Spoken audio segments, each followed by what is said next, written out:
Dear students, very good morning. Welcome to our physics class. In physics, we have completed 6 units. The last unit is gravitation. I think you all have learned all the questions from gravitation unit. With that hope, we will start off today's session.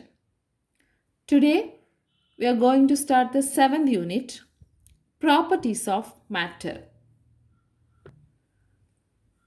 The lower class onwards, you may have heard that in this universe, everything is made up of matter. Matter consists of atoms and molecules, etc. etc. Isn't it? What are the three forms of matter? Solid, liquid, gases. Isn't it? So, this unit we are going to learn the different properties of this matter. That is, changes in pressure, changes in volume, etc. So, why it is necessary to learn the properties of matter? Actually, when we know the properties of different materials, it is easily select for the specific applications. Isn't it? So if we don't know the properties of particular material, it is very difficult and the particular thing will not get life lasting. For example, we Indians always wondered about the one of the ancient dams in the world is Kallanai. Isn't it? It was located at Trichy. We all know that it was built across the river Kaveri for the purpose of irrigation. It was built by Karigala Cholan. Isn't it? It was built in the earlier 2nd century AD. So till now, it doesn't get any damage. It is very stable. It is very stable and very strong. So that the Tamilians, that is the stability and utility of Kallanai Dam, reveal the intuitive scientific understanding of Tamils who designed this dam.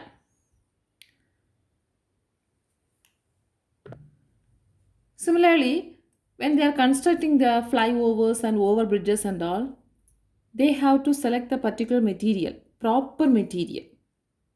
They should concentrate heavy vehicles fly over this bridge and some soldiers will be marching over the bridges. So all these things they have to concentrate in mind and they should design the bridges and all. Isn't it? So without the effective design of the suitable materials, these bridges or flyovers will not be stable. So it is a very essential to know the properties of different materials. Study of properties of matter is very essential in selecting any material for specific applications. For example, in space applications, they should be of selecting lightweight materials but should be strong. Lightweight materials but should be very strong. And human organs and human organ replacements. In this, they should use the biocompatible materials. And radiotherapy analysis, that is in medicine, artificial body fluids are used. Like this solid materials, fluids also should be used as lubricants or fuel should possess certain properties, etc. So in this unit, first we are going to understand the microscopic concept of this states of matter. Microscopic understanding of various states of matter. Actually, this microscopic understanding was established in the 20th century. Only in 20th century. In this universe, everything is made up of atoms. If so, why the same material exists in three forms? For example, water. Water exists in three forms such as ice, water and gaseous steam. Isn't it? So here the water made up of the same type of molecules, two hydrogen atoms and one oxygen atom. Then how this exists in three different forms? Let's see. The distance between the atoms or molecules determines the state of matter, whether it is exists in the solid, liquid, or gaseous state. What is that? The distance between the atoms or the molecules determines the states of matter. This we can call it as interatomic distance. The distance between the atoms or molecules are known as interatomic distance or intermolecular distance. The force acting on this interatomic distance is known as interatomic forces. Okay, so this will determine the states of matter, whether the object is in the solid state or liquid state or in the gaseous state. Let's see some basic knowledge about the solid, liquids and gases. In the lower classes itself you may have learnt solids means very thick and strong, isn't it? So here atoms or molecules are tightly fixed. Tightly fixed, that means atoms get bound together through various types of bonding. In solids lot of atoms are there, so all the atoms get bound together through various types of bonding. Due to the interaction between the atoms, they position themselves at a particular interatomic distance. Okay, what is interatomic distance? The distance between the atoms typically within a molecule. So due to the interaction between the atoms there is a attractive force, there is an interaction. They position themselves at a particular interatomic distance. So in that the atoms are positioned at a particular distance. So this positions of atoms in this bound condition is called their mean position. So in the solid, all the positions are at the mean position. All the atoms are in the mean position.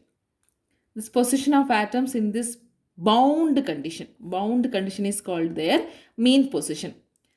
So simple thing is, in solids all the atoms get tightly bound together or tightly fixed together.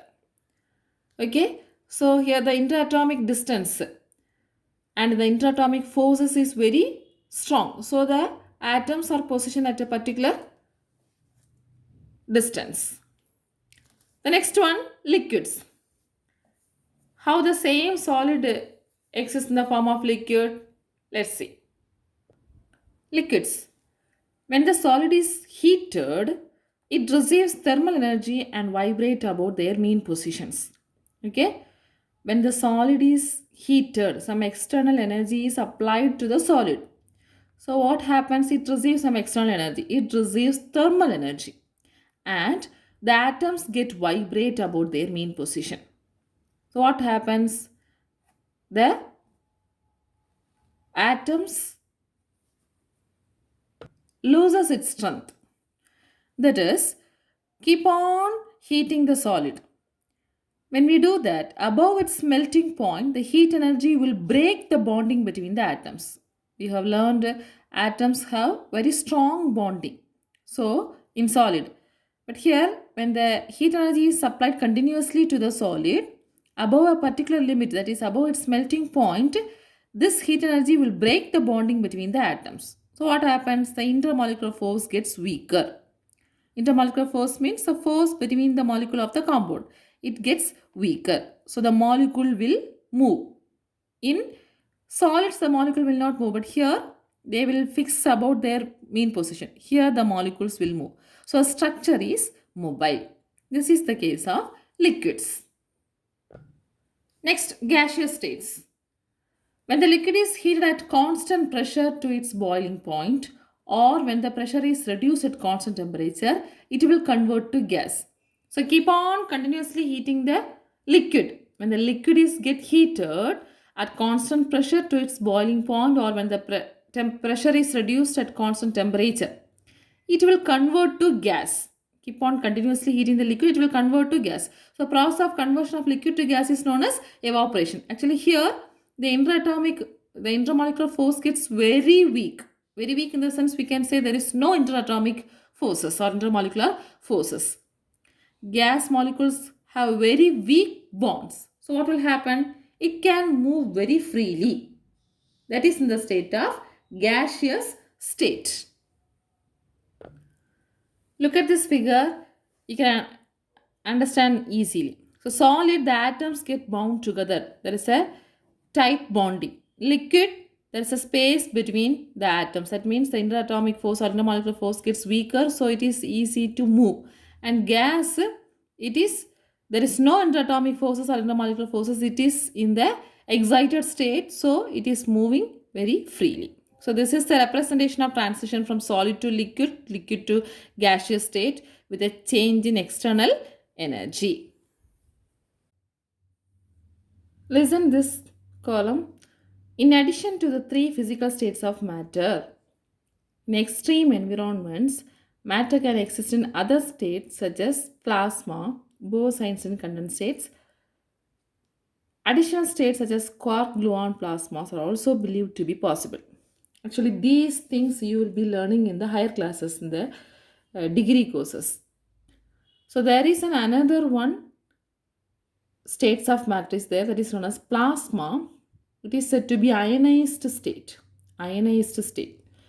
Major part of the atomic matter of the universe is hot plasma in the form of rarefied interstellar medium and dense stars.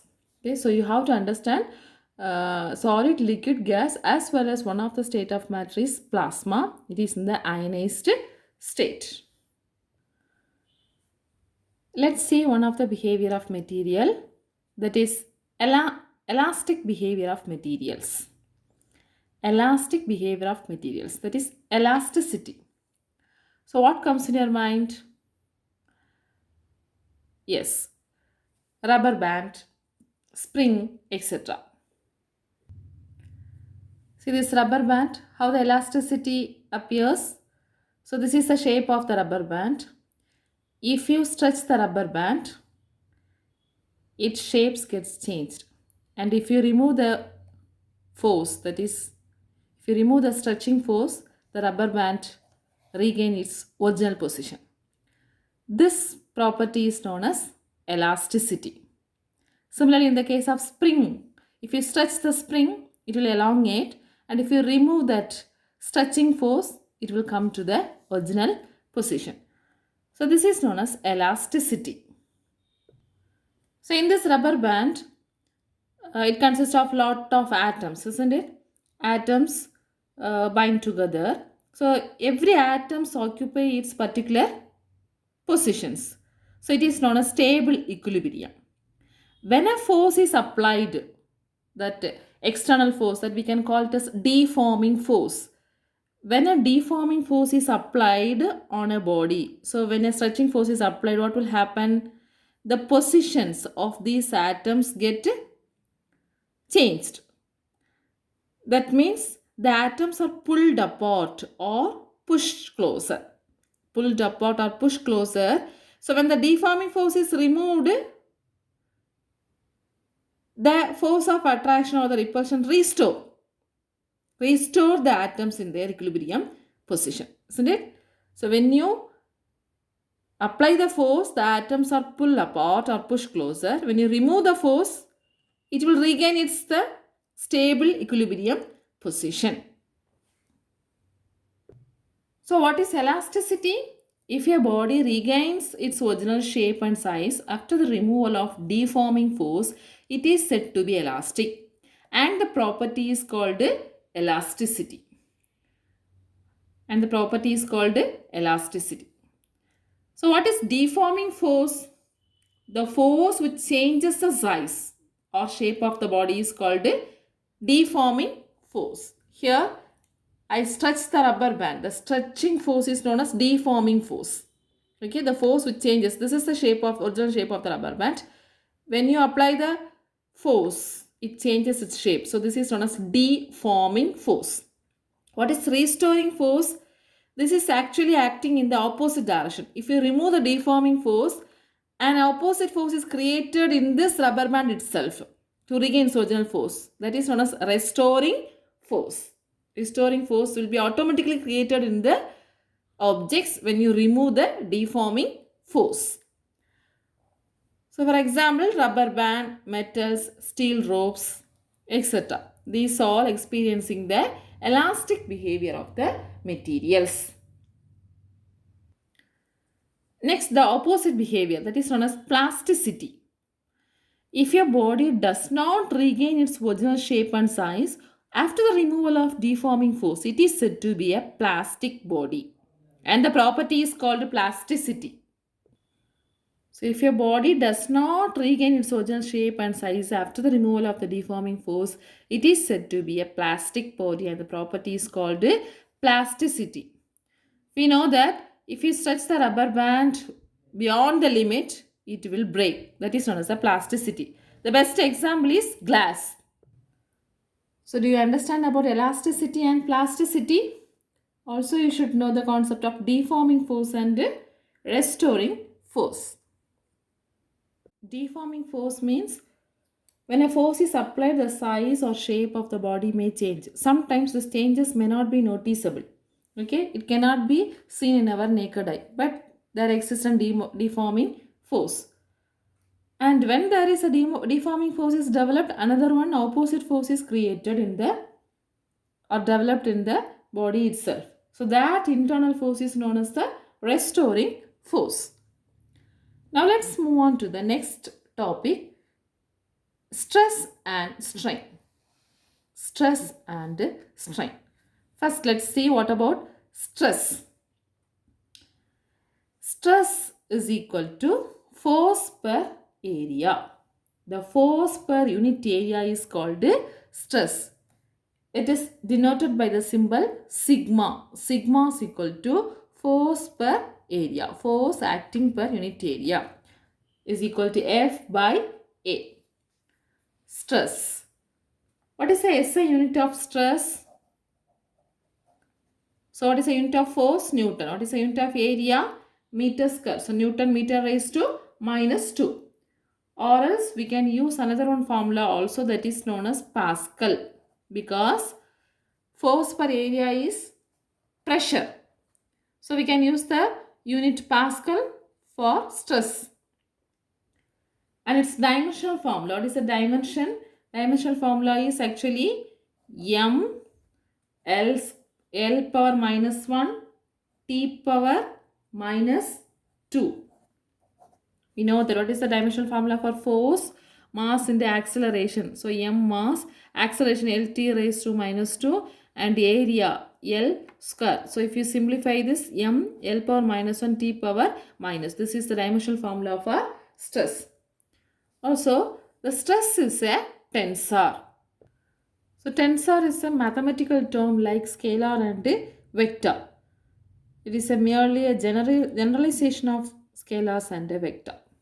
Okay, tensor you will be learning in the mathematics in the higher classes.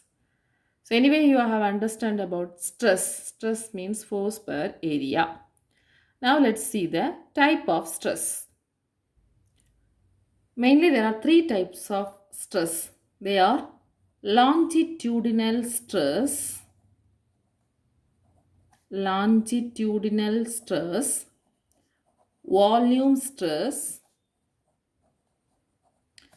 and shearing stress. What are three types of stress? Longitudinal stress, volume stress, and shearing stress. Let's see one by one. Longitudinal stress.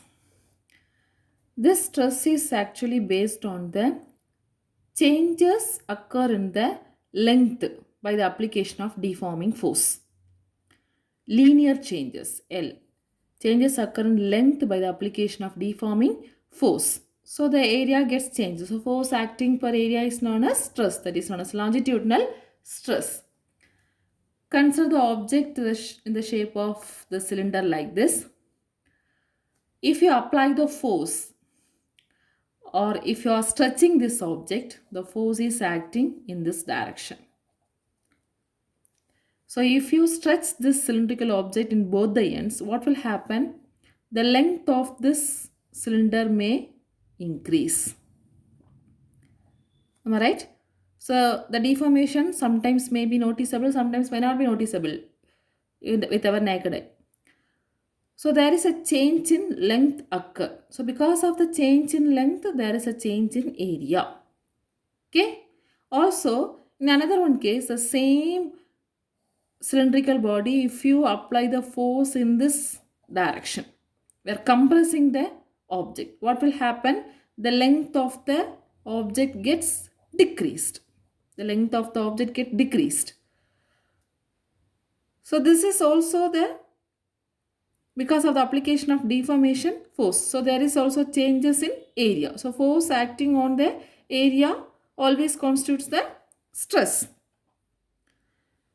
So longitudinal stress, there is a change occur in the lengthwise.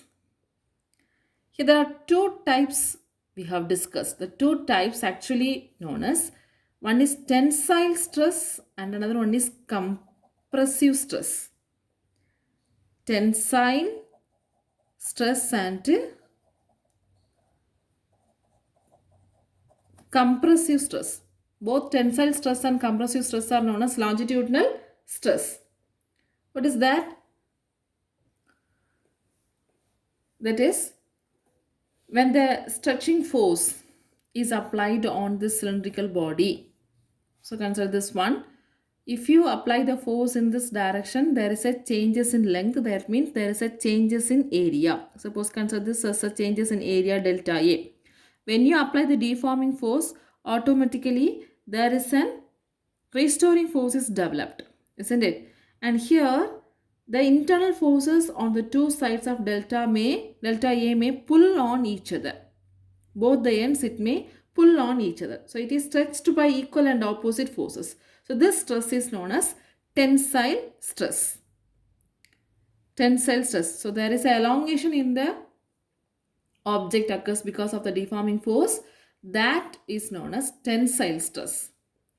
And when the force acting on the two sides of delta A, that is compressive force is acting on it, the length get decreases. That means the delta A is occurs, the changes in area occurs. So here the force is acting on these two sides of delta A push on each other, pushed by equal and opposite forces. Here pulling, here it is pushed by each other. So this is known as compression state. So the longitudinal stress is called a compressive stress. I hope you have understand. Tensile stress and compressive stress are together known as longitudinal stress. If there is a elongation occur, it undergoes the tensile stress. If there is a compression occurs, it undergoes compressive stress. Here, note one point, the forces are acting normal to the area of cross section of the object. Normal, always perpendicular to the surface area. Okay, either this tensile stress or compressive stress, both the stresses, the force is acting perpendicular to the, so this is the surface area. So area, when we are drawing, this is the area, the force acting on this area in the perpendicular direction. Do you understand?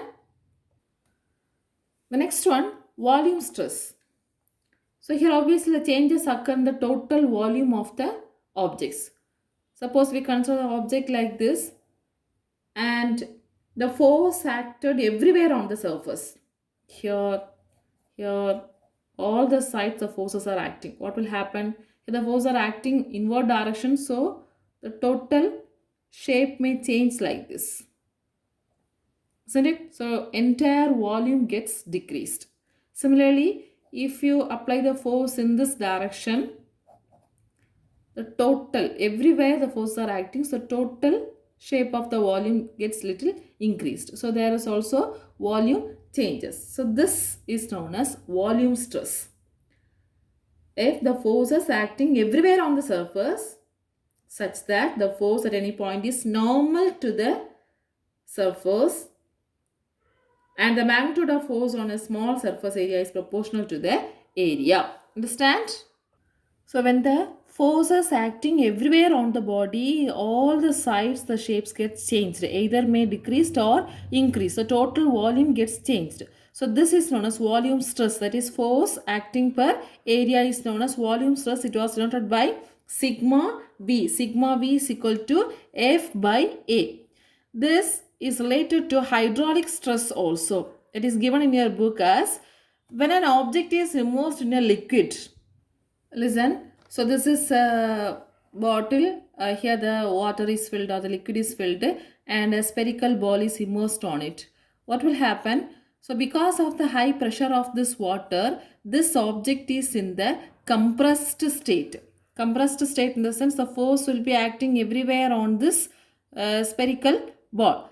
So there is a compression state. Compression state means there is a volume decreased. Everywhere the force are acting, but there is no change in shape. The spherical shape is continuous, but the volume gets decreased because of the compression. Okay, volume gets decreased because of the compression. And here there is an internal force developed that is in the opposite direction. That is known as restoring force. So this restoring force per unit area is known as the stress, volume stress or hydraulic stress, changes in volume. So we can say it is a volume stress. Also you have to notice everywhere the force acting on the spherical ball is perpendicular to the surface of this spherical ball. F is perpendicular to the area. So the force per unit area is called volume stress, or sigma V is equal to F by A. This is nothing but the same as that of pressure. The next one, this shearing stress, otherwise known as tangential stress. Tangential stress. So here there is a changes in angle. Consider the object like this. Here the forces are applied in this direction.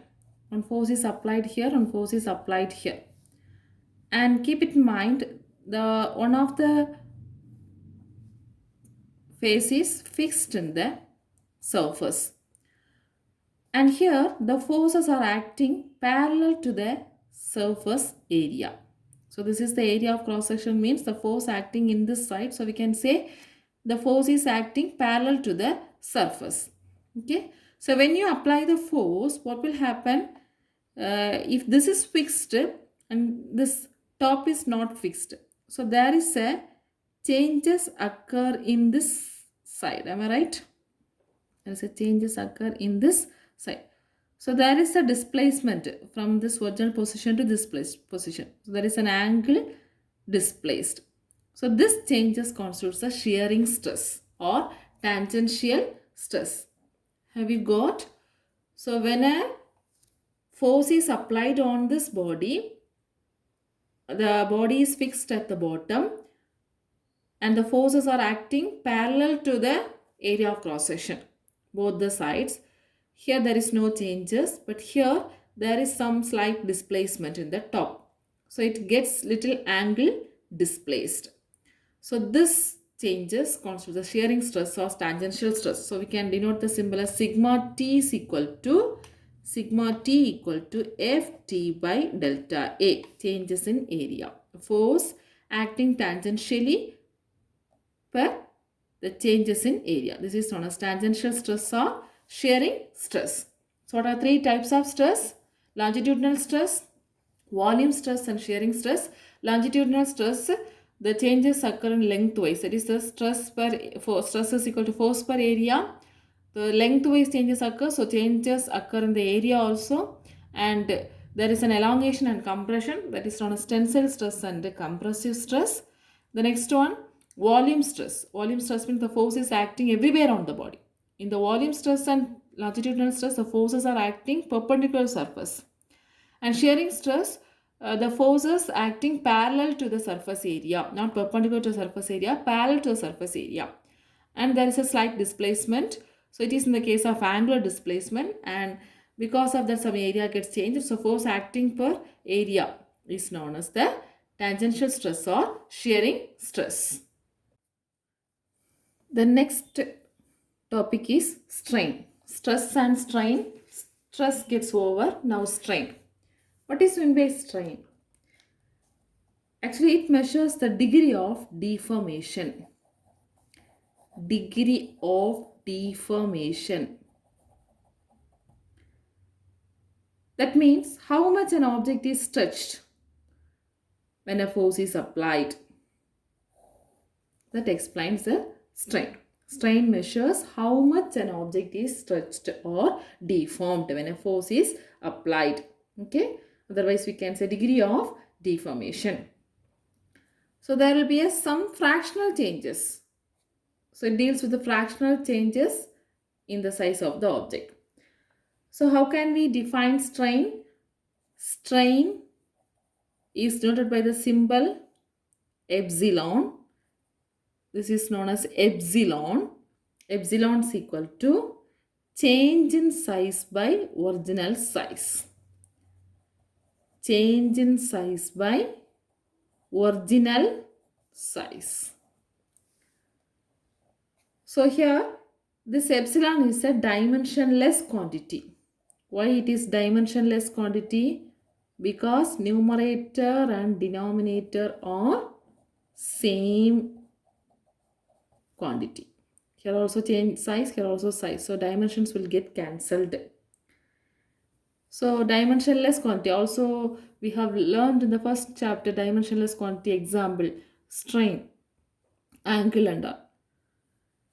And it has no unit, so no dimension and no unit. Okay, so change in size by original size, that is known as strain, and it has no unit and it has no dimension. Like stress, this strain also three types. They are longitudinal strain, volume strain, and shearing strain or tangential strain. Shearing strain or tangential strain. The type of stress. So what is longitudinal strain? Longitudinal strain.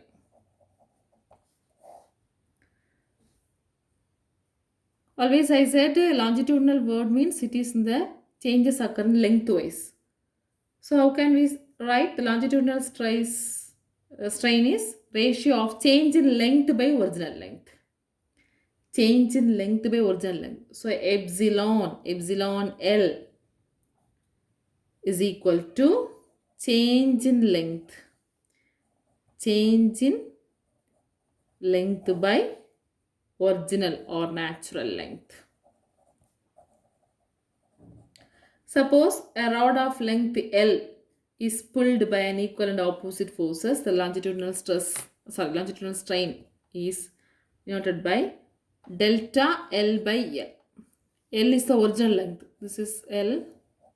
L is the original length. Suppose the force is applied, the length may get elongate or compressed. So there is a change in length occurs. So change in length by original length is known as longitudinal strain. Like stress, this also have two types, tensile strain and compressive strain. Tensile strain and compressive strain. I hope you can explain this. Tensile strain means if the length is increased from its original length, then it is known as tensile strain. So we can say increase in length by original length. Increase in length by original length is the explanation of tensile strain. What is compressive strain? Yes, decrease in length by original length. Decrease in length by original length. So longitudinal strain, it consists of two types, tensile strain and compressive strain.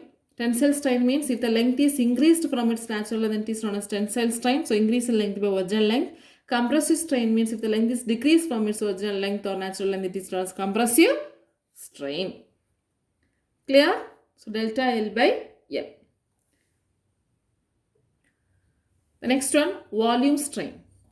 So when an object is or a body is subjected to a volume stress in the sense everywhere the force is acting on this body, the volume gets changed. Let V be the original volume of the body. before the stress, before stress. After applying this stress, the volume may change into V plus delta V, or we can say V minus delta V. Okay, so what is volume strain? Volume strain is denoted by a symbol epsilon V, that is equal to change in volume. Change in volume divided by original volume. That means delta V by V. Delta V by V. So there's some fractional change may occur in the volume. Clear? And the next one, shearing strain. Shearing strain, or we can say tangential strain. So here already I have explained the case of stress. Anyway, in your book one cuboid is given. So here the changes occur in the angle. Isn't it? Changes occur in the angle constitutes the shearing stress. So change in the angle divided by the original angle is known as the shearing strain. So listen, this is the original position of an object before applying the stress. Let's consider this as A, B, C, D. And here the bottom gets fixed. Okay. Now because of applying the tangential force in this direction, the bottom gets no changes, but the top gets little change occurs. So A dash and B dash, but there is no change in the bottom. So this much angle, the top position of this object gets changed. Okay. Now how can we write the shearing strain? Shearing strain, or simply we can say shear. It is actually epsilon S. It is obtained by finding the tan theta from this figure. So look at this triangle. Actually this is the original cuboid. After applying the tangential force in this direction, it will go slight deformation. So tan theta is equal to opposite side by hypotenuse. Opposite side means A dash divided by what is hypotenuse? A dash C. The slight changes may there in your book. Anyway, it is the concept. A dash by A dash C. Sorry. S. So what is A dash? Let's consider the changes may X. The displacement may X, and the height of the object may taken as H. So we can write X by H. X by H. So for a smaller angle tan theta, theta will be equal to, tan theta is equal to theta. If the angle is very small, tan theta will be equated to theta. Okay. So we can write epsilon S is equal to X by H is equal to theta. So this is known as the shearing strain or shear. Shearing strain or shear, or we can say angle of shear. Angle of shear. Understand? So strain we have discussed, that is change in length or change in size by original size. There are three types: longitudinal strain, volume strain, and shearing strain. Strain is a dimensionless quantity, it has no unit. And last one more point, that is elastic limit. Elastic limit. For everything there is a limit. Beyond the limit, it changes its state, isn't it? So here, what is elastic limit? The maximum stress within which the body regains its original size and shape after the removal of deforming force is called the elastic limit. What is elastic limit? We know that when we stretch the rubber band, there is a limit to regain its original position. So beyond that limit, if you stretch the rubber band with very high force, it will break. We know that. So what is the elastic limit? The maximum the maximum stress within which the body regain its original position or regain its original size and shape after the removal of deforming force. After the removal of deforming force. Elastic limit. The maximum stress within which the body regain its original size or shape after the removal of deforming force is called the elastic limit. So if we exceed this deforming force, the body acquires a permanent deformation. It lost its elasticity. Okay, so this is about elastic limit. So today we have discussed the seventh chapter, the introduction part.